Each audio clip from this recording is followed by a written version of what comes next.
Welcome back to for the people.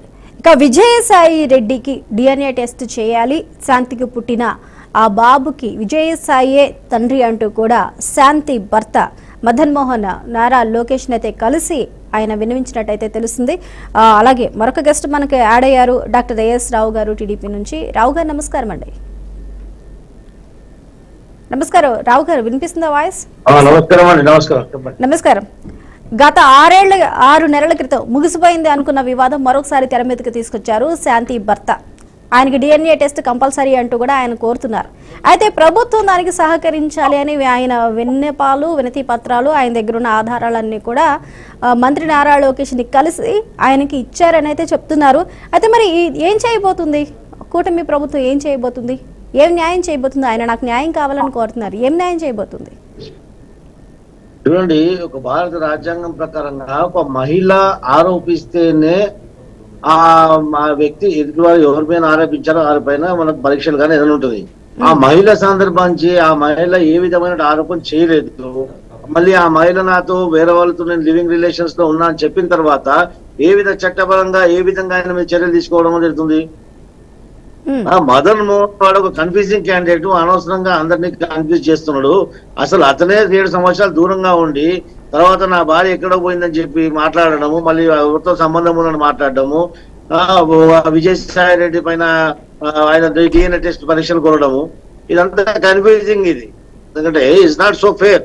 ఇప్పుడు ఎక్కడైనా కానీ ఆ మహిళ ఎక్కడైనా ఎవరిపైన ఆరోపిస్తే ఆ మహిళ ఆరోపిస్తుంది వేరే వ్యక్తి పైన, వేరే వ్యక్తితోటి నాకు మా బాబు పుట్టాడంటే అతను మేము పెళ్లి చేసుకున్నామని చెప్పేసి ఆ వేరే సాక్ష్యాధారాలు చూపిస్తుంది.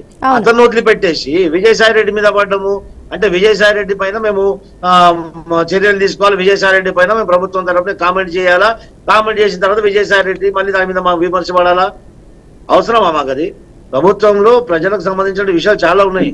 వేరే వాళ్ళ బెడ్రూమ్ లో తొంగి చూసేంత అవసరం ఈ కూటమి ప్రభుత్వం లేదు.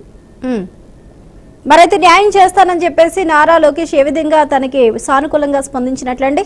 చూడండి, ఆయనకి ఏ విధంగా అన్యాయం జరిగింది అనుకుంటే చట్టపరంగా ఏ శాఖలో కంప్లైంట్ ఇవ్వాలో కంప్లైంట్ ఇచ్చిన తర్వాత విచారణ జరుగుతుంది. ఆయన పక్షంలో ఏదైనా న్యాయం జరగతుంటే చేస్తారు, అంతే తప్ప నీకు నేను తీసుకొచ్చి ఇస్తాను, నీ భార్య ఎక్కడ పోయింది, నీ భార్యకి వాళ్ళకి సంబంధం ఉంది, నేను తీసుకొచ్చి ఊరి శిక్ష ఇస్తాను అని చెప్పాలి కదా. ఇప్పుడు ఏ మంత్రి దగ్గరకు వచ్చినా కానీ నీకు ఏమైనా ఉంటే బాధ నీకు చెప్పినైనా నీ అర్జీ చేసి దాన్ని పరిశీలిస్తామని చెప్తారు, అంతే తప్ప నీ ఇంట్లో వచ్చి సమస్యను చక్కబెడతానని చెప్పరు కదా. ఓ మంత్రికి అది ఒక్క వ్యక్తిగత కుటుంబం, ఒక కుటుంబం నుంచి సంబంధం లేదు కదా. రాష్ట్రం అంతా అనేక సమస్యలు ఉన్నాయి. గత ప్రభుత్వం చేసినట్టు రాజకాలు సరిదిద్దడానికే మొత్తం 24 గంటలు పనిచేసిన సరిపోవట్లేదు. ఇలాంటి దళిద్రాలు ఎందుకంటే అవసరము? ఓకే, కానీ రావు గారు శాంతి అనే మహిళ విజయసాయి రెడ్డి పైన ఆరోపించిందా? అదే అడుగుతున్నాను. ఇప్పటివరకు ఆవిడ అలాంటి ఆరోపణలు ఏం చేయలేదు. ఒకసారి ఈ వేణుగోపాల్ అనే వ్యక్తి యొక్క కామెంట్లు మీరు చూడండి. విజయసాయి రెడ్డి గారు నా తండ్రి లాంటి వారు, గొప్ప వాళ్ళు, మంచి వాళ్ళు, అది ఇది అన్ని మళ్ళీ చెప్తాడు. మళ్ళీ విజయసాయి రెడ్డి మీద డిఎన్ఏ టెస్ట్ కోరుతాడు. డిఎన్ఏ టెస్ట్ కోరడానికి వీడికి ఏం అధికారం ఉందండి? వాడు చదువుకున్న సన్యాసేనా? అసలు డిఎన్ఏ టెస్ట్ కోరాలంటే ఆ మహిళ కోరాలి, ఆ మహిళ ఆరోపిస్తేనే తప్ప ఇక్కడ కంప్లైంట్ లాంచ్ అవుతుంది. ఇతడు మహిళ దగ్గర ఆమెతో లేడు, ఇతను ఆమెతో సంబంధం లేకుండా ఎక్కడో దూరం ఎక్కడ ఉన్నాడు.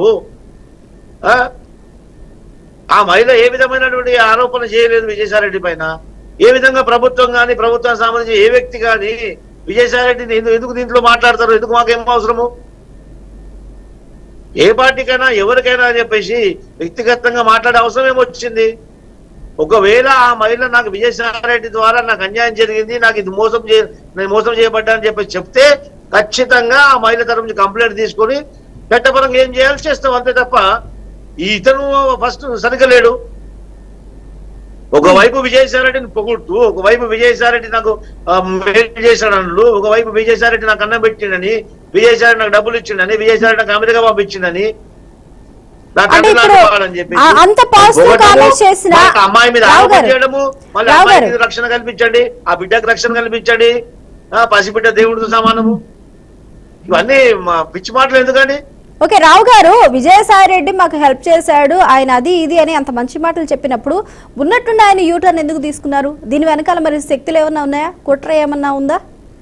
అది ఆ కొట్టని పద్ధతి ఏమన్నానండి, మరి అదొక ఉన్నటువంటి యూటర్న్ ఎందుకు వ్యక్తిగత తీసుకున్నారు? ఇది ఒక ఒక- వైసీపీ ఇది ఒక నాయకుడిని చర్చనీయ అంశం ఎందుకు కాదు. టార్గెట్ చేయాల్సి వచ్చింది? అది నిజంగా matter to discuss in the debate. దీనికి డిబేట్ అన్న అవసరం లేదు. ఇదంతా పనికిరాని చెత్త విషయం. ఇదంతా ప్రజలకు సంబంధించిన విషయం ఉంటే చర్చిస్తే అది ఒక కరెక్ట్ ఉంటది. ఒక ప్రజలకు సంబంధించిన విషయానికి వద్దాము. అమ్మాయి అనేది ఎప్పుడు రావు గారు. ఆరోపణ చేయలేదు కదా. రావు గారు, ప్రజల శాంతి అనే అమ్మాయి ఆ మహిళ ఆరోపణ చేస్తే ఇమ్మీడియట్లీ చట్టపరంగా విజయసాయి రెడ్డి పైన కంప్లైంట్ లాంచ్ అవుతుంది. అంతే తప్ప ఇతడితో కంప్లైంట్ ఎట్లా అవుతుంది? ఇప్పుడు మీరు చూడండి, సుప్రీం కోర్టులో ఒకటి సైటేషన్స్ ఉన్నాయి. సుప్రీం కోర్టు నుంచి సీదా పర్మిషన్స్ ఉన్నాయి. సుప్రీం కోర్టే లివింగ్ రిలేషన్స్ కి ఏం అడ్డుగా కట్టినప్పుడు, ఆ లీగలైజ్ చేసినప్పుడు ఇతడు ఎవరండి మాట్లాడడానికి? ఓకే రావు గారు, ఇప్పుడు ఈ విషయాన్ని ఒకసారి పక్కన పెడదాం. కాకపోతే ఆయన ఆరోపించిన వాటిల్లో ఆ డిఎన్ఏ టెస్ట్ రావు గారు ఒక మాట వినండి. చెప్పండి. సుప్రీం కోర్టు పరంగా ఇద్దరు మేజర్లు ఇద్దరు యాక్సెప్టెన్స్ తోటి శారీరక సంబంధం కొనసాగించినప్పుడు దాన్ని ఏ విధమైన తప్పు పట్టడానికి అవసరం లేదు. చట్టపరంగా ఏ చర్యలు తీసుకునే అవకాశం లేదు. అవును, ఆ విషయం అసలు చదువుకొని ఉంటే, ఇంగిత జ్ఞానం ఉంటే తెలుసుకోవాలి. రావు గారు, కాకపోతే ఈ విషయాన్ని పక్కన పెడితే ఇక్కడ తీవ్రమైన ఆరోపణలు, తీవ్రమైన ఎలిగేషన్స్ ఆయన చేయడం జరిగింది. తీవ్రమైన ఆరోపణలు. ఓకే రావు గారు, ఇక్కడ దయచేసి ప్యానెల్ లో ఉన్న వాళ్ళు మ్యూట్ చేయండి, వాయిస్ మ్యూట్ చేయండి. రావు గారు, మరొక ఆరోపణ ఏంటంటే శాంతిని పావులాగా వాడుకొని విజయసాయి రెడ్డి 1500 కోట్ల రూపాయలకు సంబంధించి భూములను, దేవాదాయ శాఖకు సంబంధించిన భూములను కొల్లగొట్టారు. అందులో పావుగా వాడుకున్నది శాంతిని. ఈ భూములన్నీ కూడా అన్యాక్రాంతమయ్యాయి, వాటి మీద విచారణ జరిపించండి అన్నారు. మరి కూటమి ప్రభుత్వంలో ఉండి వాటి మీద విచారణ ఎంతవరకు వచ్చింది చెప్పండి. ఖచ్చితంగా చేస్తారు. శాంతిని అడ్డం పెట్టుకుని విజయసాయి రెడ్డి భూములు కాజేశాడని చెప్తే ఆ విషయంలో పరిశీలిస్తాం. శాఖ పరంగా ఆ విషయంలో ప్రభుత్వానికి సంబంధించిన భూములు, దేవాదాయ శాఖ భూములు ఏమైనా అవకతవకలు జరిగినాయా, అనేకాంతమైన అని చెప్పి ఆ విషయంలో ఖచ్చితంగా దోషులు ఎవరున్నా, ఈవెన్ శాంతి ఉన్నా ఖచ్చితంగా శిక్షార్హులే వాళ్ళు. దానికి తప్ప వ్యక్తిగత సంబంధాలు చూడడం అనేది అది కరెక్ట్ కాదు. ఓకే ఓకే అండి రావు గారు, ఒక నిమిషం ఉండండి.